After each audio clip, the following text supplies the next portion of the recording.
안녕하세요. 제5회 BK 학술대회에서 대학 입학 전형 선택에 영향을 미치는 요인 분석이라는 주제로 발표를 진행하게 된 서울대학교 교육학과 백수진입니다. 이 연구는 교육학과 박현정 교수님과 함께 진행되었습니다. 오늘 발표는 다음과 같은 순서로 진행됩니다. 첫째, 연구의 필요성입니다. 대학 입학 전형은 수시와 정시로 나뉘며 2025학년도 기준으로 수도권 대학의 수시 비율은 65%, 비수도권의 수시 비율은 89%였습니다. 하지만 학생이 대입 전형을 선택하는 데 영향을 미치는 학업 성취도, 학습 태도, 환경적 요인에 대한 연구는 부족한 상황입니다. 따라서 본 연구에서는 한국교육고용패널2 데이터를 활용해서 고등학교 2학년 시기에 다양한 변수들이 대학 입학 전형 선택에 미치는 영향을 분석하고자 하였습니다.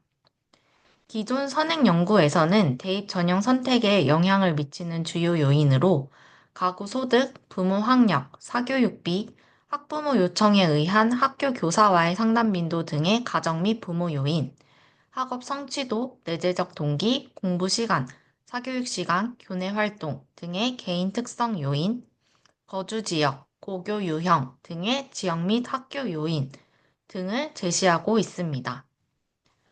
이 연구에서 활용한 분석 데이터는 한국교육고용패널2 1차년도 및 3차년도 자료입니다. 분석 대상은 일반고, 자율고, 과학고, 외국어고, 국제고 학생 중 일반 전형으로 대학에 바로 입학한 3,758명입니다. 이 중 24.54%인 922명은 정시 전형으로 대학에 진학하였으며 75.46%인 2,836명은 수시 전형으로 대학에 진학하였습니다. 성별과 학교 유형에 따른 구체적인 수치는 다음 표와 같습니다. 연구 모형에 투입한 독립 변수로는 학생 및 가구, 담임의 학생 평가 설문 내용 중 선행 연구를 바탕으로 추출한 총 171개의 변수입니다. 구체적인 변수의 내용은 다음 표와 같습니다. 먼저 데이터의 불균형 문제를 해결하기 위해 스모트 기법을 사용해서 정시 전형으로 대학에 진입한 학생들의 수를 오버샘플링 하였습니다. 스모트는 불균형 데이터 문제를 해결할 수 있는 오버샘플링 방법으로 그림에서 보시듯이 데이터 수가 적은 초록색 클래스의 표본을 가져온 뒤에 KNN 방식으로 빨간색의 값들, 임의의 값을 추가해서 새로운 샘플을 만든 후 데이터의 불균형을 해소하는 방법 중 하나입니다. 이 연구에서는 수시와 정시로 대학에 진학한 학생들의 비율이 3대1 정도였기 때문에 이러한 불균형을 해소하여 예측 성능을 높이고자 하였습니다.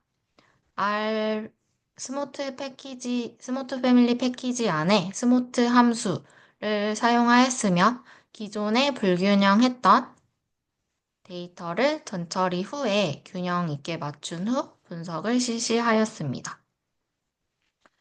이후 일부 회귀개수를 0으로 만들어서 불필요한 변수를 제거함으로써 변수 선택의 기능을 수행하는 라쏘 분석을 실시하였습니다. 라쏘는 기존 최소제곱법으로 분석하는 회귀 분석에 에런 페널티를 추가해서 불필요한 변수를 제거하고 좀 더 의미 있는 변수들을 선택하는 기능을 수행하는 회귀 분석 방법 중 하나입니다.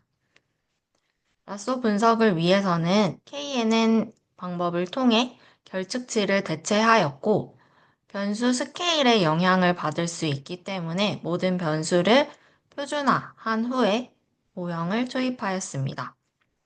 최적의 람다 값을 찾기 위해서는 교차 검증을 실시하였으며 훈련 데이터와 검증 데이터를 분할한 후에 100번 학습한 라쏘 모델에서 100번 모두 선택되는 변수를 추출하였습니다. 그래서 연구 결과에서 제시된 변수들의 회귀개수는 100번의 회귀개수의 평균 그리고 표준 편차입니다. 연구 결과입니다. 총 투입된 171개의 변수 중 48개의 변수가 추출되었고, 비슷한 영역의 변수들을 묶어서 연구 결과로 제시하였습니다. 먼저 학업 성취 및 과목 선호 관련 변수입니다. 구체적인 변수 내용과 괄호 안에 있는 것은 그들의 회귀계수를 나타냅니다. 정시 전형으로 입학한 학생들은 수학, 영어, 국어 등의 교과 성적 및 선호도가 높았지만 고등학교 2학년 1학기 성적은 낮다는 것을 확인할 수 있었습니다. 또한 특히나 수학 과목을 좋아하는 학생일수록 정시를 선호하는 경향이 강하다는 것을 회귀계수를 통해 알 수 있었습니다. 그리고 담당 교사의 지식 수준이나 가르치는 방식이 학생의 수시 및 정시 지원 여부에 영향을 미칠 가능성이 있다는 것을 확인할 수 있었으며, 수시 지원 학생들에게 있어서는 중학교 성적이 유의미한 변수로 선택되었습니다. 수시 지원자들은 상대적으로 과학을 잘한다 라고 응답한 경우가 많았는데, 이는 과학고나 영재고 등 출신 학생들의 영향일 가능성이 있다고 보았습니다. 두 번째, 학습 태도 및 자기주도성 관련 변수입니다. 정시 지원 학생들은 자기주도적인 학습 태도를 보인다고 판단하였습니다. 이 학생들이 응답한 수업 태도나 학습 방법 관련 변인들을 보시면 공부할 때 예습을 하거나 자신이 좋아하는 것을 명확히 알고 있거나 체계적으로 계획을 짜서 학습하는 경향이 강하다는 것을 확인할 수 있습니다. 그리고 방과 후 자율학습 참여나 학습 계획을 실행하는 등의 변수가 정시 지원 가능성에 유의미한 영향을 미친다는 것을 확인하였습니다. 그리고 학교 수업 시간에 다른 공부를 하는 학생이 많다라고 응답한 학생들이 많았는데, 정시 대비를 위해 학교 수업과는 별개로 자율적으로 학습을 하는 패턴을 의미할 수 있다고 보았고, 수시 지원 학생들의 경우에는 학교 수업 시간에 질문을 많이 한다라는 문항에 응답을 많이 한 것으로 보아 적극적인 수업 참여도를 확인할 수 있었습니다. 하지만 수업 시간에 떠드는 학생들이 많다, 학교 수업 시간에 들어오지 않는 학생들이 많다에 대한 응답이 높았던 것을 통해 이러한 응답이 일반고나 특목고의 차이인 것인지 아니면 정시나 수시의 차이인 것인지는 추가적인 검토가 필요하다고 판단하였습니다. 세 번째, 학업 스트레스 및 진로 관련 변수입니다.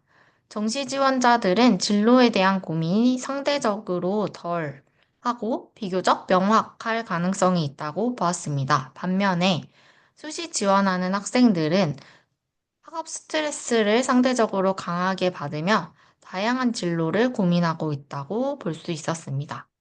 수시 지원하는 학생들은 시험과 평가에 대한 스트레스가 높았고, 이는 내신이 중요한 수시 전형의 특성이기 때문이라고 판단하였습니다. 또한 수시 지원 학생들은 학교 진로 교육 및 활동에 대한 전반적인 만족도가 높았으며, 담임교사가 보기에 미래에 대한 꿈이 있다라고 판단되는 경향이 있었습니다.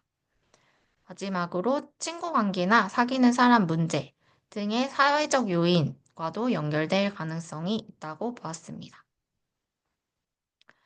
네 번째, 가정 환경 및 부모 역할 관련 변수입니다. 정시 지원 학생들의 가정에서는 책을 많이 소유하고 있는 경우가 많았으며, 보호자의 평균 학력이 높다는 것을 확인할 수 있었습니다. 이는 학업 중심적인 가정 환경이 정시 준비에 유리할 가능성을 나타낼 수 있다고 볼 수 있었으며, 부모가 자녀의 공부 시간을 확보하기 위해 적극적으로 배려하는 경우에도 정시 지원 가능성이 높은 것으로 나타났습니다. 수시 지원 학생들의 부모는 인터넷을 활용하여 교육 정보 탐색을 적극적으로 수행한다는 것을 확인할 수 있었는데, 이는 입시 전형이 상대적으로 정시보다 다양한 수시의 특성상 부모의 정보 탐색이 중요한 역할을 할 가능성이 있다고 보았습니다. 앞에서 제시된 변수들 외에도 일반고 대비 과학고에 재학하는 학생들, 일반고 대비 국제고나 외국어고에 재학하는 학생들의 수시 진학 가능성이 더 높았으며 수시 진학한 학생들의 경우 평일이나 휴일의 여가 시간, 하루 평균 수면 시간, 부모와의 평균 대화 시간도 더 많다는 것을 확인할 수 있었습니다. 반대로 정시로 대학에 진학한 학생들의 경우는 읍면 지역보다 특별시, 광역시, 그냥 도시에 거주하고 있을 확률이 더 높다라는 것 또한 확인할 수 있었습니다. 앞에서 언급한 내용에 대해 정리를 하면 정시 지원 학생들의 경우 학업 성취도, 자기주도 학습 능력이 높았으며 학업 중심적인 가정 환경에서 자랐을 확률이 높다고 보았습니다. 또한 미래 진로가 명확한 경우가 더 많았다고 볼 수 있었습니다. 수시 지원 학생들의 경우 학교 수업 참여도도 높고 학업 스트레스도 높다는 것을 확인할 수 있었으며 친구, 부모 등의 사회적 요인이 중요한 변수로 작용할 수 있을 것이라 볼 수 있었습니다. 마지막으로 연구의 한계 및 제언으로 마무리하도록 하겠습니다.